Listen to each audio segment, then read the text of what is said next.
Hi and welcome to BooksBeautyKendra. My name is Kendra, and today, since this will be my 100th video that I am uploading onto this channel, I thought I would do my favourite books. So this is primarily a book channel. I do beauty, not as often as I usually do, but I do beauty as well, and some vlogs, but I thought doing my favourite books would be a wonderful way to do my 100th video. So let's get started. I'm going to start with my contemporary / historical romance, and we'll move on to the next ones. First, one of my favourite authors. I've got 2 of her books on here. Could possibly have more on here, but these 2 are definite favourites, and that's The Love Hypothesis by Ali Hazelwood and Love Theoretically by Ali Hazelwood. Goodness, can't speak. Okay. The Love Hypothesis by Ali Hazelwood is about Olive and Adam, and Olive is a PhD student, or PhD candidate. I don't know what the difference is. Who Adam is not her supervising teacher or supervisor anyway, in that sense. So he's not above her. Well, he is above her, but like he's not like directly above her. And Olive tries to convince her best friend that she's not interested in the guy her best friend is interested in. So she lies and says she's going on a date. A friend shows up at the lab where Olive is Olive isn't supposed to be at, and she sees her. Anne sees her, and so Olive kisses Adam and pretends to be dating. And it's about their story from there. Love Theoretically is about Elsie, and Elsie is one of those people who changes who they are to fit the people around them. And so slam the door, okay. And so she is, one of her jobs, she's got 2 jobs. One of them is a theoretical physicist, but that doesn't pay the bills. So she's also a fill-in girlfriend where she only really dates the person once, and then just to, no, not dates, but dates, you know. She goes out with the person once to prove to their friends or their family that they're well-adjusted people, basically. And one of her clients that she's seen a couple times, which is not good for her fake girlfriend experience, his brother is on, I think, he's one of the people at her work. Yeah, at her new job, who thinks she's lying about who she is to either her brother or to the people at MIT. And it's a good fun time. They both are. I love Ali Hazelwood, one of my favourite authors. Speaking of one of my favourite authors, and I really need to read more by this person, that's Talia Hibbert. I've got Get a Life, Chloe Brown, and Act Your Age, Eve Brown. Both of these are from the Brown Sisters series. Oh my goodness, what happened to this book? Well, looks like it's been chewed up. I hope not. Like I said, these are books 1 and 3 of the Brown Sister series. Book 2 is Take a Hint, Danny Brown. And so Chloe Brown is about Chloe, who is chronically ill and she almost dies one day. So she makes up this Get a Life list, and she employs her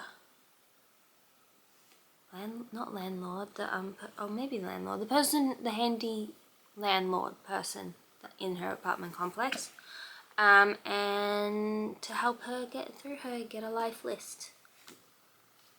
And it's their love story. Well, not their love story, their romance between each other. Act Your Age, Eve Brown. Eve Brown is the youngest Brown sister, and she can't like hold down a job for very long. Not because she's not equipped for it, but because she doesn't really want to, I believe. It's been a while since I've read this book, or either of these books.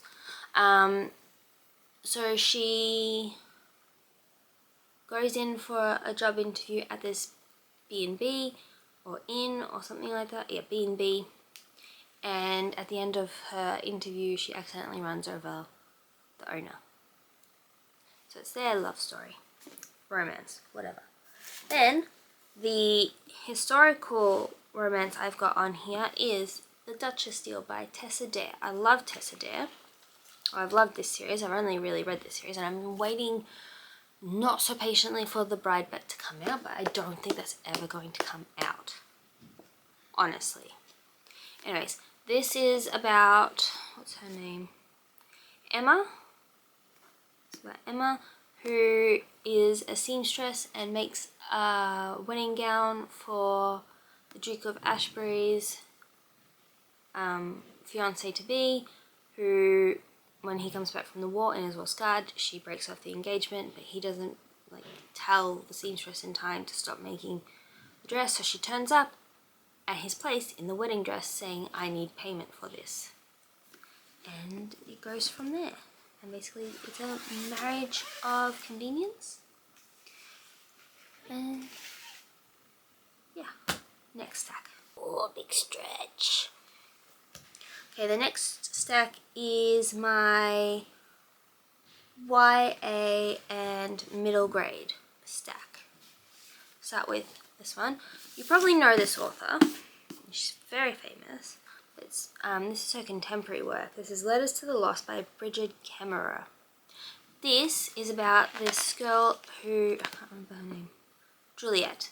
Juliet has recently lost her mum. She goes to the cemetery to talk to her mum quite frequently. She starts leaving letters to her mum at her gravesite, and this guy starts responding to them.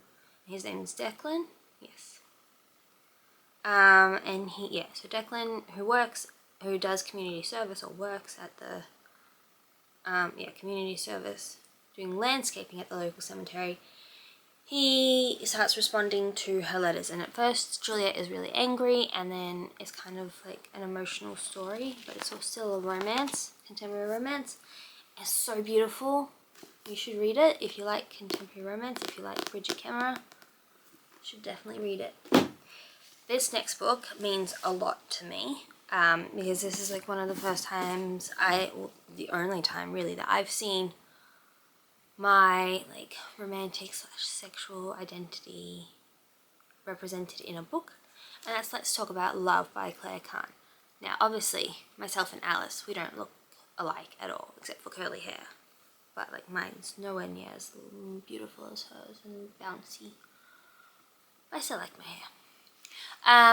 So basically Alice is asexual, biromantic asexual, which is what I identify as, and it's about her falling in love, and it has lots of great conversations in there that I absolutely adore, and it talks all about the spectrum of asexuality. Actually, that should have been another one on here, but I forgot to add it. There are 33 books on this list. I'm not going to add an extra one, but The Romantic Agenda by Claire Kahn, another great book that talks about asexuality. Next, I've got this retelling of Pride and Prejudice, and that's A Taste for Love by Jennifer Yen. I was about to say Jenny Han. No, it's not Jenny Han. Jennifer Yen. This follows Liza Yang, who is the middle child, and is she the middle child? Does she have a younger sister? She definitely has an older sister. I think she's the youngest child then. And her parents really want her to date an Asian American boy, or young man. And so her mother sets up this, or has this baking contest for teens, and she decides this year she's going to set her daughter up. And Lizzie's not a fan, so she kind of like or Liza, sorry, Liza's in the van, so she kind of like does all she can to sabotage it. She falls in love on the way. This one. Love this one. I need to read ASAP. But I haven't yet. And I don't know why. I need to be in the mood for YA and I think I would love it. But like XOXO by Axie O is about, what's her name? Jenny? Yeah, Jenny. And Jay Woo. Jenny lives in the US, and so one day she runs into this guy at her uncle's karaoke bar who isn't singing, who isn't leaving, who's just like sitting there all sad. So she decides to like enter into a competition with him where, like, not like a proper competition, but like, yeah, sure. We'll go with that. And so whoever can win at the karaoke, because this karaoke is like kind of like SingStar. If you remember SingStar, it's kind of like that, where they score you at the end about how well you hit the notes. And she wins, and he's like, "How did you do that?" And she's like, even though like he's got the better voice, "How did you do that?" And she's like, "I'm more technical than you. You sing with your emotions, I sing technically," which, because she's like a violinist or a cellist. And then she finds out he's this like, actually no, later she finds out, after she moves to South Korea, because her grandma isn't well, so her and her mum are moving to South Korea, and she's going to start attending the school, and she finds out that Jae-woo is a K-pop idol. And it's a beautiful story. I really like it. Another one by Axie O is The Girl Who Fell Beneath the Sea. This one feels like a Studio Ghibli movie brought into book form. It's very atmospheric, very beautiful in the writing style. I love it so much. Obviously, that's why it's in my favorites. Mina is this girl who sacrifices herself so her brother's love doesn't have to jump, like the lady that he loves doesn't have to be sacrificed to the sea god? Sea king? Sea god. And so she jumps into the sea instead of her brother's love, his greatest love, apparently. And it's her time under the sea in this city where she's like has to, where how much to say, in the spirit realm, where she has to try and wake up the sea god and make her way home. But she can't really do that because at the moment she's tied to this other guy, and it's a good fun time. Well, it's a bit sad at times, but it's also a good fun time. Next, we've got my 3 middle grades. I've got Front Desk by Kelly Yang. I didn't put all my middle grades on here that were on my, because I've got a shelf on Goodreads with my favorites.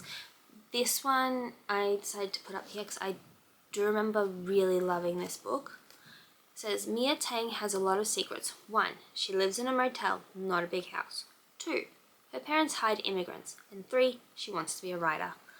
I think this is a really beautiful story about family, about community, about doing, like, following your dreams. I really liked it. And I remember Mia being a really spunky person. Like, I don't know how to say that properly, but she's got a lot of spunk to her. She's a great character to follow. It's been a while since I've read that one, but the next ones are probably my favorite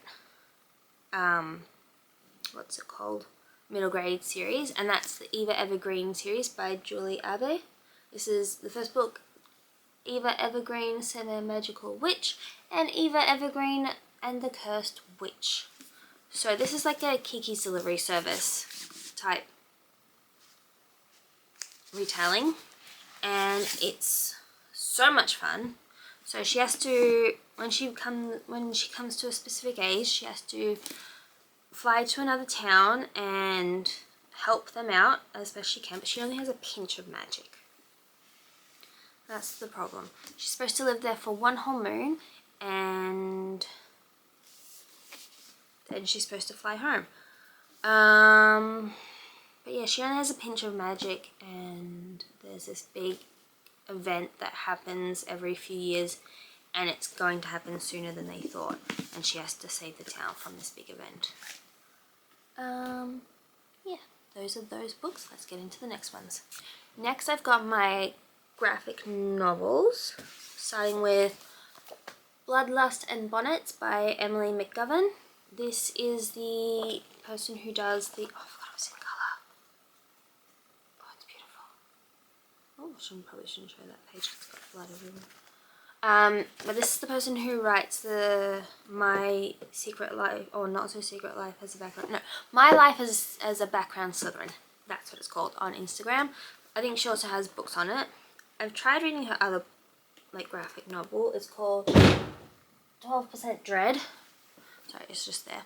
Sorry about the slamming doors as well. The painting and doors are being left open and all that. I'm sorry. Anyways, this one follows 3 people. What are their names? I don't know. Lucy, Lord Byron, and what is their name? I don't remember their name.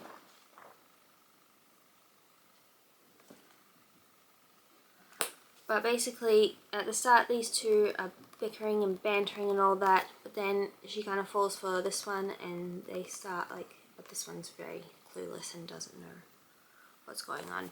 But basically, there are vampires in Britain, early 19th century Britain, and basically it's a good fun time. Next, we've got the whole Heartstopper series by Alice Oseman.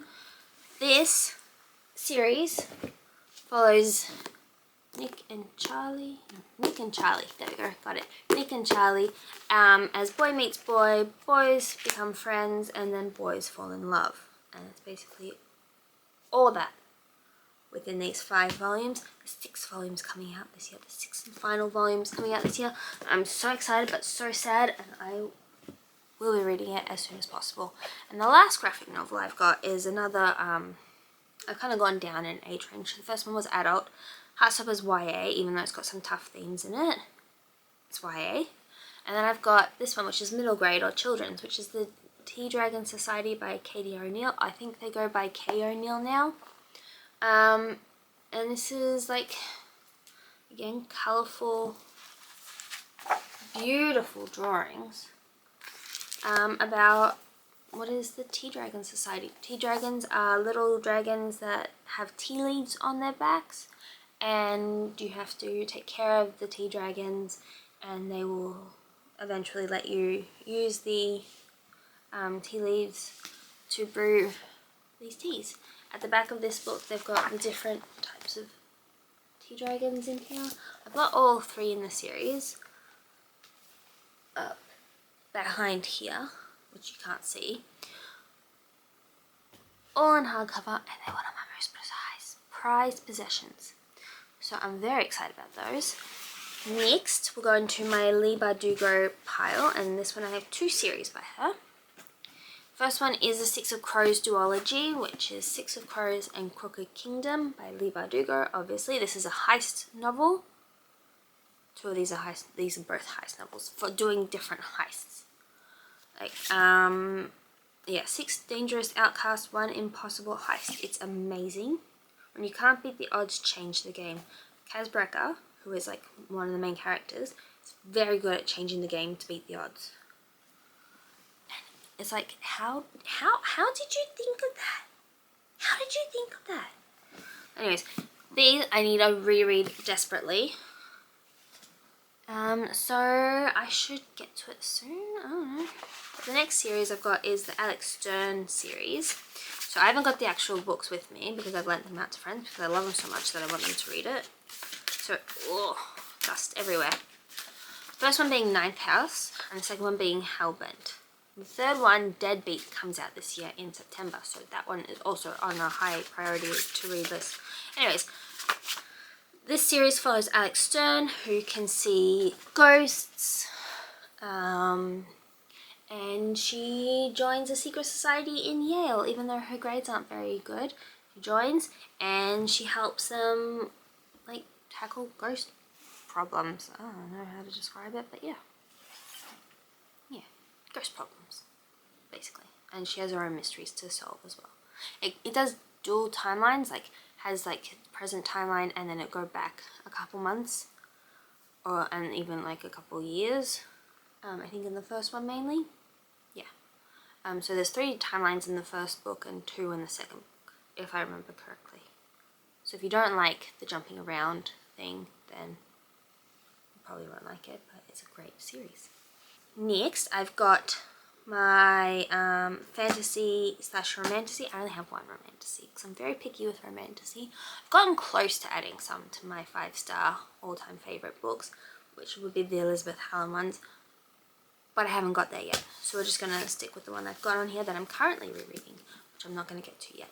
The first one is Legends and Lattes by Travis Baldree. This is the beautiful Wraith-marked edition. I only just noticed that it's covered in coffee beans. You see those little shiny bits, or the non-shiny bits? They're coffee beans. Anyways, this is a gorgeous edition of it, and I'm waiting for Bookshops and Bone Dust. That Bonnets and Bloodlust book always confuses me with the Bookshops and Bone Dust book. Can't say it properly. This one follows Viv York as she retires from battling and all that, and decides to go to a small town to open up a coffee shop, which none of the locals know what a coffee is, and they just call it bean water, and it's a good fun time. High fantasy, low stakes.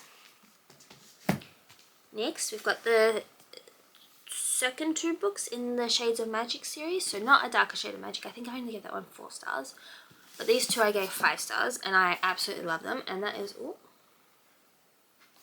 A Gathering of Shadows and A Conjuring of Light.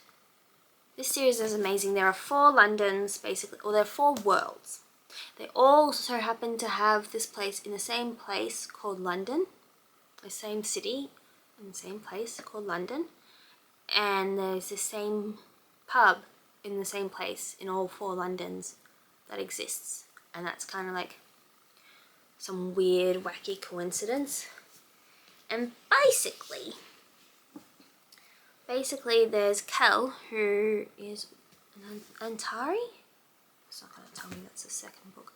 He's an Antari, I think, and he has to, for the king of his land, which is the Red London? Yes, Red London. So there's Black London, which is overrun by magic. White London, which is starting to become overrun by magic. Red London, that has a good amount of magic. And Grey London, which has no magic. So basically, Gal in Red London has to help the king out by travelling to the other 3 Londons, kind of doing ambassador work, embassy work for the king and queen, and yeah, he picks up I was going to say stray, she's not really a stray, she's great. Delilah Bard is great. He picks up Delilah Bard in Grey London and goes from there.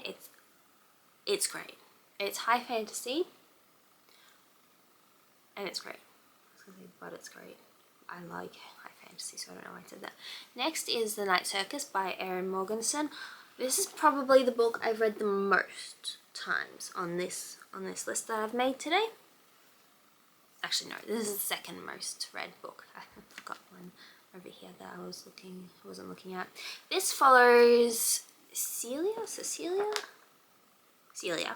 and I don't know what the guy's name is. Isabel is his other baby.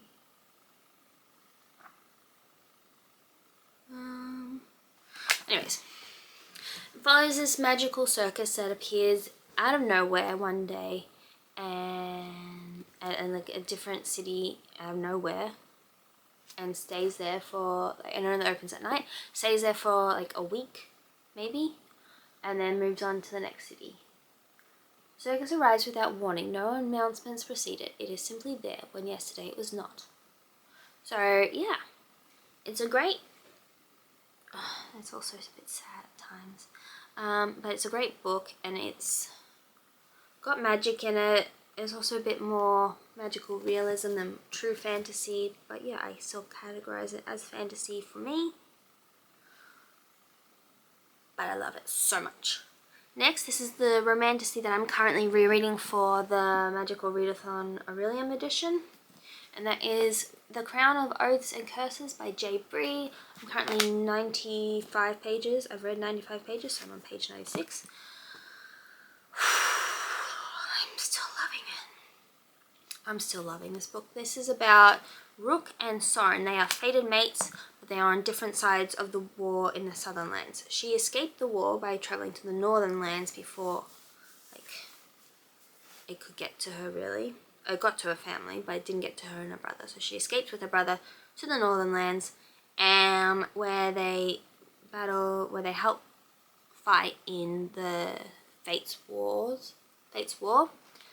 And then she has to go back to the southern lands because she doesn't want to start another war, because the Fates War was started by someone who broke the Fates thing. Foreseeing? Like, it had to happen, and the king broke it. So she doesn't want that to happen again, so she's following what the Fates have decided for her, and is going to see her fated mate, which is the prince of the southern land, and basically he sees her. It's like, who's attacking my fated mate? And then he's like, oh no, she's a witch. He's a fae, she's a witch. Opposite sides of the war. The witches are currently trying to kill all the fae, but because they're like, okay, I can't go into it, but yeah, basically that's it for that one. And then we're almost done. I've got 4 classics. Yes, 4 classics left. The first classic being The Return of the King by J.R.R. Tolkien. This is the third part of the third book. No, there are technically 6 books in the Lord of the Rings series, but this is the third part, which is books 5 and 6. Because the story starts with The Hobbit, but you don't have to read The Hobbit in order to enjoy the Lord of the Rings series. But I would suggest reading The Hobbit as well. Anyways, I won't tell you what The Hobbit's about. I won't tell you what this book is about, but it is basically Frodo Baggins going on an adventure trying to destroy the One Ring with a fellowship of other races. How many of them are there? Let's see. So let's go with the hobbits first. So there's Frodo, Samwise, Merry, Pippin. Then there's Gandalf the Wizard, 2 humans, Aragorn and Boromir. Then there's also Legolas the elf and Gimli the dwarf. 8, there we go. That's 9, Kendra. 9. There are 9 people, or 9, yeah, I'm going to just say people, in the Fellowship, and they all are going to fulfill the one quest, which is to destroy the One Ring. The only way to do that is to go to Mount Doom within Mordor, which is where the big bad guy lives. And it's basically a story about good versus evil. And it's really good, even if he does go on a bit. New descriptions, J.R.R. Tolkien, that is. Yeah. This is the book that I've read the most amount of times. Well, not necessarily this edition, but this book. And that is Alice in Wonderland, Alice's Adventures in Wonderland and Through the Looking Glass by Lewis Carroll. Yes, this is Lewis Carroll. This was the story. This is the Seasons edition. Yeah, this is a Seasons edition. This one's called the Wonderland Collection. This might have the works of the Jabberwocky in it as well.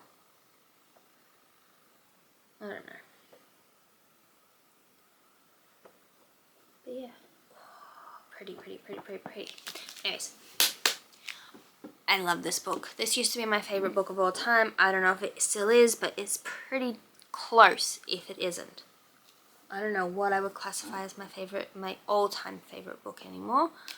But this was it for many years. I think the past 2 years though, I've kind of been like, I don't know if it's still my favorite. like favorite. It's still a favorite, but you know. Anyways, this follows Alice as she goes down the rabbit hole into Wonderland. I'm going to put that down because it's a bit heavy. And it's her adventures in Wonderland, obviously, by the title of the book. It's very whimsical, so if you don't like whimsy, don't read the book. And yeah, the next, these are all, the last three are all seasons editions. Next is Anne of Green Gables by L.M. Montgomery. There we go, there you can see it. This follows Anne, who is an orphan, as she gets adopted. That's not so much a spoiler because it happens pretty early on. Adopted by this brother and sister, Matthew and Marilla. What is their last names? Cuthbert. Matthew and Marilla Cuthbert eventually decide to adopt her, and it follows her life in Green Gables, and she has such wild and fascinating imagination. I love it. It's really a beautiful story. I really need to continue on with that series. I have not. And the final book I have on this here pile of favourites is Pride and Prejudice by Jane Austen. Again, this is another seasons edition. This one follows Lizzie Bennet and her four sisters? Jane, Lizzie, Mary, Lydia, Kitty. Yeah. There's 5 of them in total, as their mother tries to set them up in marriage, because it's an older story. Jane Austen's from like, oh, actually I'm not going to take a stab in the dark and say when she was. I think it's the 18th or 19th century. One of those two, I don't know. And basically it's the romance between Lizzie and someone else. I'll not tell you if you have not seen it or read it, but you should. If you like any sort of romance, you should read it. It's like enemies to lovers, and I like it. Anyways, that's it for all the books.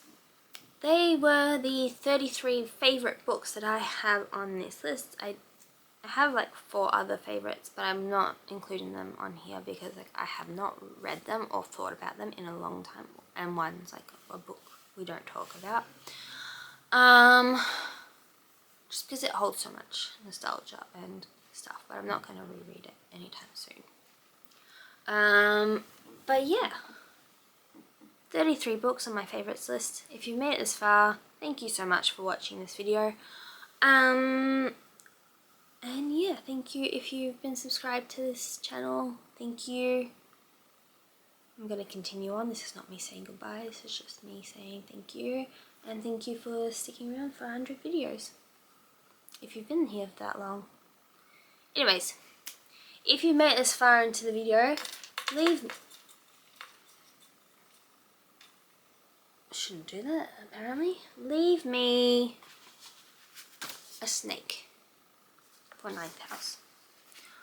Or if you don't want to do that and you want to actually leave me a comment, let me know what are some of your favourites so I can check them out.